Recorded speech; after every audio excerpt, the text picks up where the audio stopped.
Ito nang loyang bali-bali. Maling nga barangay. Ang imo magbalay ka din ha. Kuan ra imo balay. Di ka na mga kuan. Hello guys, nami karon diri sa barangay Kalamba sa Kabadbaran. Gipalimpihan ang napalit sa akong pagumangko na yuta. Barato ra guys. Gabi ka barato ra kaayo. Hello. Oh. Nga. Karon guys, pikas po mi kay napinapalit sa akong anak ko dito nga yuta po na 5,000 square meter siguro ko. Simpihanan po dito pero na lang diri sa akong pagumangkon. Guys, kay barato ra yuta diri ba? Kay kun dito sa syudad di guys, mahal ba kaayo?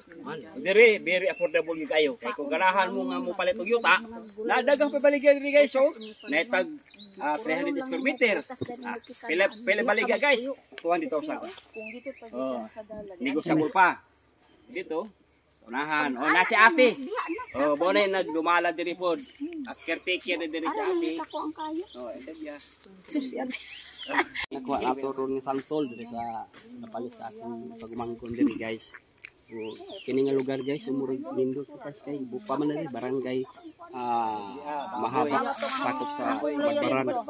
Santol guys, o. O, lindot kay guys, o. Ay pila ka bulan ini guys, mga daghan ay mapuupo ini guys. Guys, mao to og maayong udto.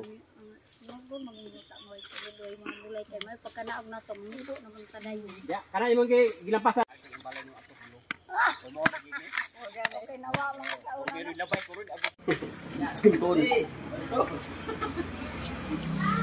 Laway man ko sa ikaon. Ay, lami kayong tinapa ba?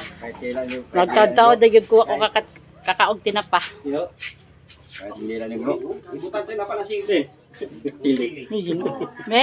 Sili. Ikaw nagsili niya ah? Tanong nga niya? Pangaon pa. Matan.